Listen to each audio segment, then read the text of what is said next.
Hello, precious ones.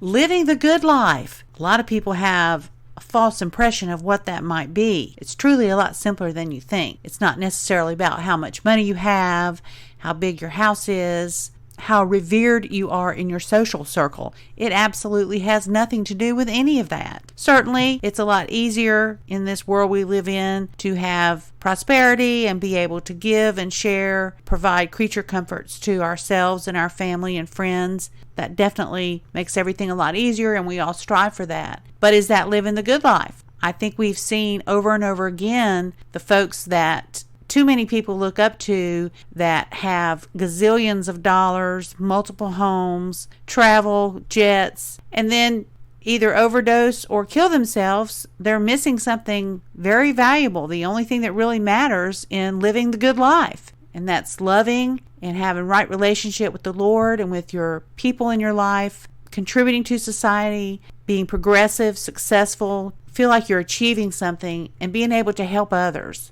That's what will give you the centeredness and the ability to truly have and live the good life. One of those aspects of living the good life is being able to forgive and move forward. And you have to do it. Being able to forgive somebody and move forward is key to having a great relationship and even a good or tolerable relationship with anyone that you have. Because as human beings, we are all fallible. We will all make mistakes. We will all need to seek others' forgiveness. And we will all need, in turn, to be able to forgive. We have to be able to forgive ourselves.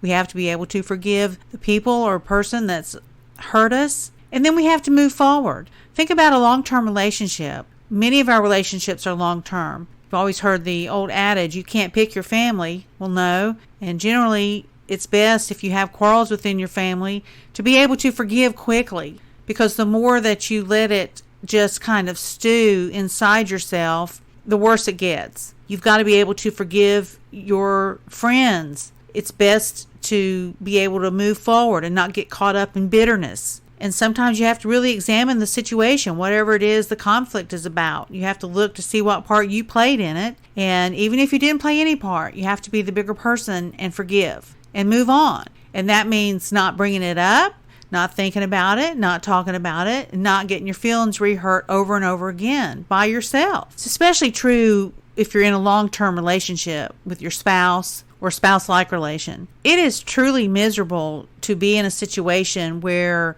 there's conflict and there's not conflict resolution, but instead there's antics like huffing off, giving somebody the silent treatment, or just fighting where you both are saying horrible things to each other. You're cussing and swearing and possibly calling each other names, yelling. That hurts. That hurts even if you don't know who the person is. Just to be yelled at is painful. But when that happens, and often it does, because sometimes we don't know how to disagree, and then destructive behaviors come out. But when that does, you have to be able to forgive and move on. It might take a little while. For me, sometimes, if I've ever been in that situation, I might have to go several hours and just not even, address it yet. Sometimes I'm very quick to forgive, especially if it's my fault. If I know that I have done or said something that's hurt somebody, I'm quick to bring it up and ask for forgiveness and forgive the other person, because I know that I've played a major role in making that happen.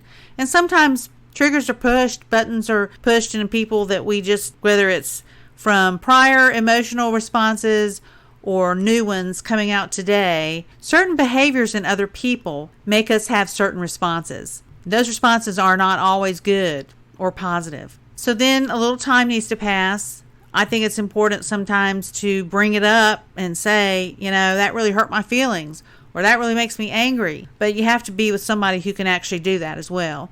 And not everybody can. So you have to apply a lot of grace and then just decide you're going to forgive that person. And in a long-term relationship, that means you got to just buck up, forgive them, and move on. And again, that doesn't mean bringing it up a week later or harboring it, going over and over in your mind the fight you want to have. No, it means letting it go. Give it to the Lord.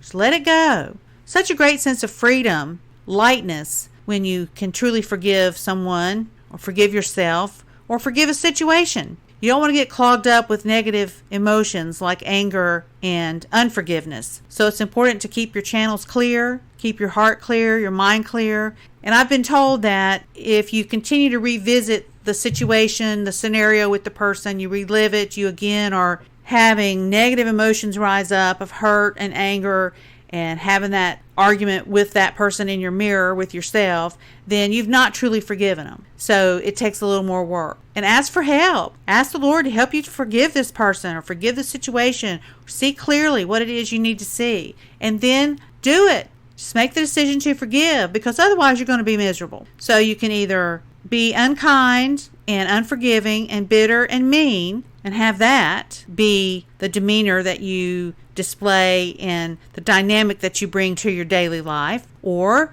you can forgive, hold yourself back from saying anything hurtful, and forget. Move forward. And it takes help. So again, but you can do it. And it makes everything so much better. Then you just go back to kind of acting normal. Like, hey, maybe the first thing you say is, boy, it's a beautiful day outside. The sky is blue and it is really sunny. If you haven't even spoken for a whole day, just break the ice and move forward. Get everything back on a nice, normal keel. Makes your daily life better, and it helps you regain your poise and just move forward. All right.